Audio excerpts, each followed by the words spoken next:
Spray का result आना ही चाहिए अगर ये गलतियां ना करें तो। किसान भाइयों नमस्ते, मैं Sakharam Rathore, IBC Sakharam Rathore YouTube channel पर आप सभी का स्वागत है। आज का जो विषय है, स्प्रे करते वक्त जो हमें सावधानियां जो दिखानी है, वो अगर सावधानियों के साथ स्प्रे करते हैं तो स्प्रे का रिजल्ट आना ही चाहिए। इस विषय पे हम आज बताने जा रहे हैं। तो किसान भाइयों, वीडियो शुरू करने से पहले मैं आप सभी को बता दूं कि IBC Sakharam Rathore YouTube channel को सब्सक्राइब कर ले, ताकि आने वाले हर वीडियो की जानकारी सबसे पहले आपको मिलेगी। और सब्सक्राइब करने के बाद में बेल आइकॉन पे हिट कीजिए और ऑल को क्लिक कीजिए, ताकि सबसे पहले आपको वीडियो की नोटिफिकेशन मिल जाएगी और आप सबसे पहले मेरा वीडियो देखेंगे। तो चलते हैं किसान भाइयों आज का विषय पर। स्प्रे का रिजल्ट आना ही चाहिए अगर ये गलतियां ना करें तो गलती नंबर 1, पानी का मात्रा जो है वो 100 से 150 लीटर पर एकड़ के हिसाब से लेना चाहिए। बहुत सारे किसान भाई क्या करते हैं, एकड़ के हिसाब से पेट्रोल पंप है तो 5 या 6 पेट्रोल टंकी के हिसाब से स्प्रे कर देते हैं और उन्हें जितना चाहे उतना रिजल्ट नहीं मिलता। इसकी वजह है कि अगर 1 एकड़ में कम से कम 100 से 150 लीटर अगर पानी यूज करते हैं तो रिजल्ट का जो मात्रा है वो ज्यादा तौर पर असर दिखाई देता है। नहीं तो पेट्रोल पंप से ज्यादा हॉर्स पावर का रहने की वजह से उसका जो छिड़काव है वो ज्यादा मात्रा पे न होने की वजह से खरपतवार नाशक हो या सकिंग पेस्ट के लिए हो, उसका रिजल्ट ज्यादा असरदार नहीं दिखाई देता। तो स्प्रे के टाइम पत्ते पे पानी नहीं होना चाहिए। इसका मतलब क्या है कि अगर सुबह जब हम स्प्रे करने जाते हैं तो सुबह के 6-7 के टाइम में अगर देखा जाए तो फसल के पत्तों पे पानी दिखाई देता है, जिसे हम डस्ट बोल सकते हैं, जो सुबह का पानी रहता है। उसकी वजह से अगर स्प्रे के टाइम में पत्ते पे पानी रहता है तो ज़्यादा वो ऑब्जर्व न करने की वजह से या सुबह का जो पानी रहता है वो जो रहने की वजह से ज़्यादा रिजल्ट नहीं दिखाई देता है। तो सुबह 8 के बाद में 8 से 12 ये टाइम में स्प्रे करें, या दोपहर 12 से 3 तक स्प्रे ना करें, 3 के बाद में स्प्रे कर सकते हैं। इसका मतलब ये है कि सुबह जल्दी 8 के पहले स्प्रे ना करें, 8 से 12 तक ही करें। पत्ते पे पानी नहीं रहना चाहिए इसके हिसाब से। और नंबर 3 जो है, स्प्रे करने के टाइम खेती में या मिट्टी में नमी होना चाहिए। बहुत सारे किसान भाई खेती में या मिट्टी में नमी न होने के बाद भी स्प्रे करते हैं, तो उसका रिजल्ट तो चाहे उतना नहीं आता, लेकिन उसका साइड इफेक्शन दिखाई देता है। अगर खेती में या मिट्टी में नमी होती है तो रिजल्ट भी बहुत बढ़िया दिखाई देता है। तो किसान भाई स्प्रे करते वक्त ये भी बात ध्यान में ले कि स्प्रे करते वक्त मिट्टी में नमी होनी चाहिए। नंबर 4 आता है, दोपहर के टाइम स्प्रे ना करें। इसकी वजह यह है कि अगर दोपहर स्प्रे करते हैं तो एक तो धूप की वजह से जो सकिंग पेस्ट या इलिया है, जो कीटक है, उसका जो काम करने की क्षमता है उस टाइम में वो काम करना बंद करते हैं, और हम जो स्प्रे करते उसके पकड़ में न आने की वजह से कीटक हो या इलिया हो, ये इनके उस पर ज़्यादा प्रभाव नहीं दिखाई देता है। इसके लिए दोपहर के टाइम में स्प्रे ना करें। सुबह 8 से 12 या 3 से 6 बजे तक स्प्रे ले सकते हैं। ये टाइमिंग का भी पूरी तरह से ध्यान दें। नंबर 5 पे आता है दवाई की सही मात्रा। अगर जो रिकमेंडेशन है उसके हिसाब से अगर मात्रा का इस्तेमाल करते हैं तो रिजल्ट भी अच्छा दिखाई देता है। बहुत सारे किसान भाई क्या करते हैं, जो मात्रा दिए जाते हैं उससे भी ज़्यादा यूज करने से उनको लगता है कि रिजल्ट अच्छा आएगा, लेकिन रिजल्ट अच्छा नहीं आता। उनका एक कंटेंट्स या उनका जो मात्रा है वो साइंटिफिकेशनली फिक्स किया गया है, उसके हिसाब से ही मात्रा ले। कम या ज़्यादा करने की कोशिश ना करें, ताकि रिजल्ट आपको अगर अच्छा चाहिए तो कंटेंट्स के हिसाब से ही दवाई की मात्रा का इस्तेमाल करें, ताकि रिजल्ट अच्छे देखने में मिलेगा। नंबर 6, सिस्टमिक और कॉन्टैक्ट इंसेक्टिसाइड्स। सिस्टमिक यानी अंतरप्रवाही, जिसे हम सिस्टमिक कहते हैं, और कॉन्टैक्ट यानी अगर संपर्क में आता है या पकड़ में आता है तो ही उसका रिजल्ट आता है। सिस्टमिक और कॉन्टैक्ट फंगिसाइड्स।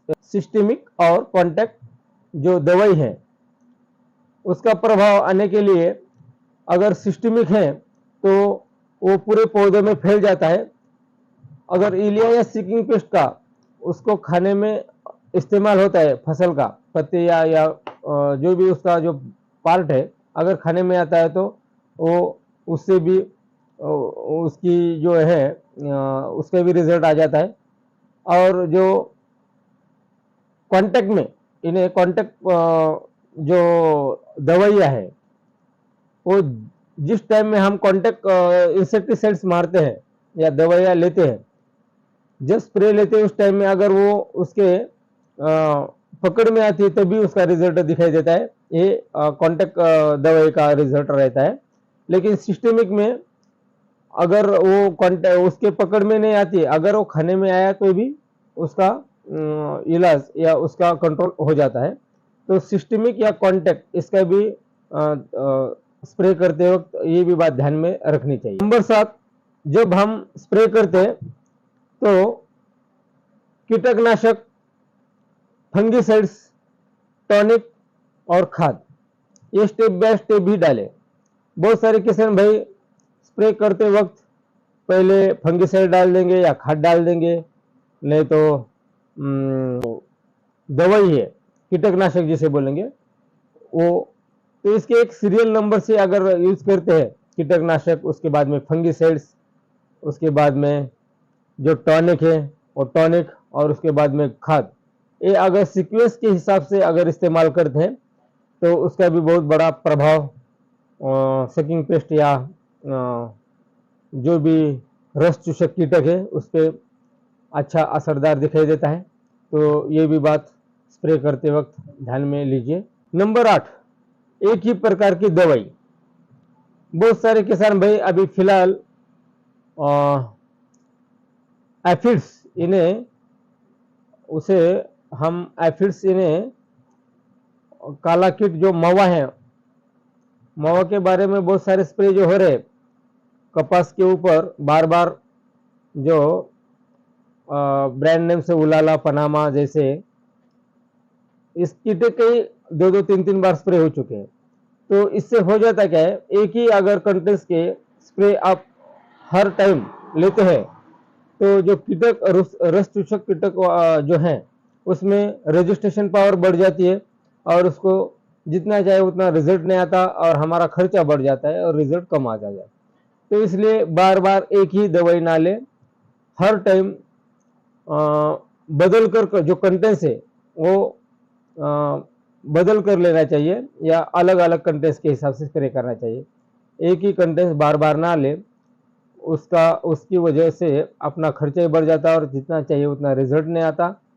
तो एक ही कंटेंट्स या एक ही दवाई बार बार ना स्प्रे करें।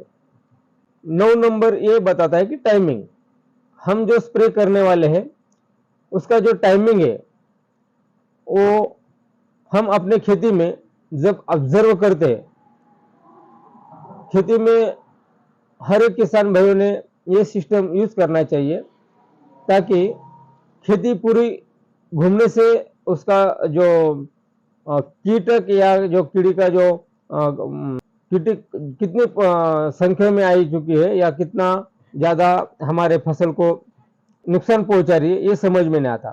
तो झिकझैक सिस्टम के हिसाब से, जैसे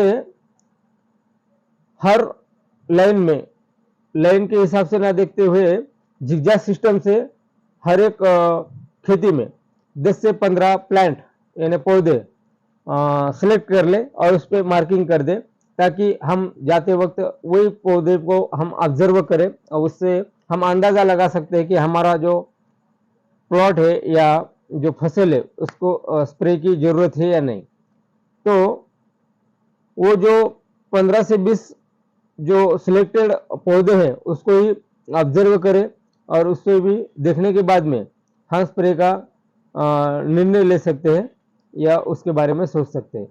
तो टाइमिंग एक बहुत जरूरी है।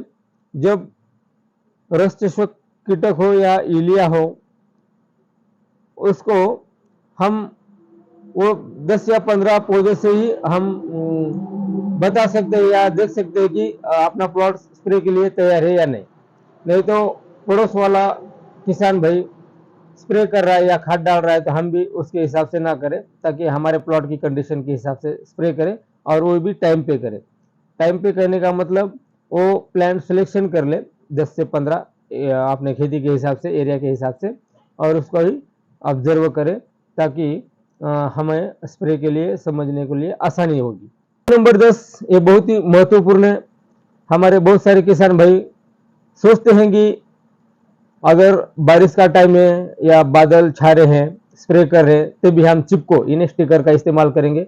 लेकिन स्टिकर का इस्तेमाल करते हैं तो इसका बहुत बड़ा फायदा होता है। जो हमारा इतना महंगा स्प्रे है या दवाई है, तो अगर चिपको इन स्टिकर सिलिकॉन बेस का हो तो हमारा जो भी स्प्रे है वो अच्छा सा पत्ते पे स्प्रेडिंग होगा, और अगर बारिश भी आती है तो उसका कोई नुकसान नहीं पहुंचेगा, हमारा पूरा का पूरा फायदा होगा। चिपको इन स्टिकर ज़्यादा महंगा नहीं है, पर टंकी उसके हिसाब से देखा जाए तो 15 से 20 रुपए खर्चा आता है।